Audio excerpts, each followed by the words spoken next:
Hello, many blessings and love to you all today. My name is Jermaine Felton, and today we'll be reading Exodus chapter 2, verses 1 through 25. Before we get started, let's put some context to today's chapter. Exodus chapter 2 introduces the character of Moses after describing the plight of Israel under Egyptian slavery. This passage provides a few interesting ironies. Primarily, the Egyptian king's attempt to oppress Israel through infanticide. This very command leads to his own daughter adopting an abandoned Hebrew boy, Moses. She provides him with support, education, and essentially raising the future liberator of the very people her father seeks to control. With that being said, let's start today's reading. About this time, a man and woman from the tribe of Levi got married. The woman became pregnant and gave birth to a son. She saw that he was a special baby and kept him hidden for 3 months. But when she could no longer hide him, she got a basket made of papyrus, reeds, and waterproofed it with tar and pitch. She put the baby in the basket and laid it among the reeds along the bank of the Nile River.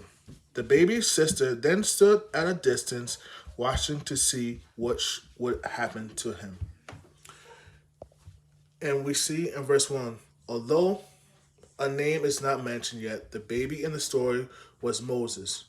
Moses' mother and father, Josephat and Amram, his brother Aaron, and his sister Miriam. We also see in verse 3 that Moses' mother knew how wrong it would be to destroy her child, but there was a little she could do to change Pharaoh's new laws. Her only alternative was to hide the child and later place him in a tiny papyrus basket on the river. God used her courageous act to place her son, the Hebrew of his choice, in the house of Pharaoh. I have to ask you this question today. Do you sometimes feel surrounded by evil and frustrated by how little you can do about it? I say this to you, when faced with evil, look for ways to act against it, then trust God to use efforts, however small it is, seems in the war against evil. Now let's continue. Soon Pharaoh's daughter came down to bathe in the river, and her attendants walked along the river bank. When the princess saw that the basket among the reeds, she sent her maid to get it for her. When the princess opened it, she saw the baby. The little boy was crying, and she felt sorry for him. This must be one of the Hebrews' children, she said. Then the baby's sister approached the princess. Should I go and find one of the Hebrew women to nurse the baby for you? She asked. Yes, do, the princess replied. So the girl went and called the baby's mother. Take this baby and nurse him for me, the princess told the baby's mother. I will pay you for your help. So the woman took her baby home and nursed him. So we see here in verse 7 and 8 that Miriam, the baby's sister, saw that Pharaoh's daughter had discovered Moses. Quickly, she took initiative to suggest a nurse for her mother might take care for the baby. The Bible doesn't say if Miriam was afraid to approach the Egyptian princess or if the princess was suspicious of the Hebrew girl. But Miriam did approach her, and the princess bought the service of Miriam and her mother. Their family was reunited. Special opportunities may come our way unexpectedly. Don't let the fear of what might happen cause you to miss an opportunity. Be alert for the opportunities God gives you and take full advantage of them. Moses' mother was reunited with her baby. God used her courageous act of saving and hiding her baby to begin his plan to rescue his people from Egypt. God doesn't need much from us to accomplish his plans for our lives. Focusing on our human predicament may paralyze us because the situation may appear humanly impossible. But concentrating on God and his power will help us see the way out. Right now, you may feel unable to see through your troubles. Focus instead on God and trust him for the way out. That is all he needs to begin his work in you. And let's continue. Later, when the boy was older, his mother brought him back to Pharaoh's daughter, who adopted him as her own son. The princess named him Moses, for she explained, I lifted him out the water. Many years later, Moses had grown up and went out to visit his own people, the Hebrews, and he saw how hard they were forced to work. During his visit, he saw an Egyptian beating one of his fellow Hebrews. After looking in all directions to make sure no one was watching, Moses killed the Egyptian and hid the body in the sand. The next day, when Moses went out to visit his people again, he saw two Hebrew men fighting. Why are you beating up your friend? Moses said to the one who had started this fight. The man replied, who appointed you to be our prince and judge? Are you going to kill me as you killed that Egyptian yesterday? Then Moses was afraid, thinking everyone knew what I did. And let's stop here.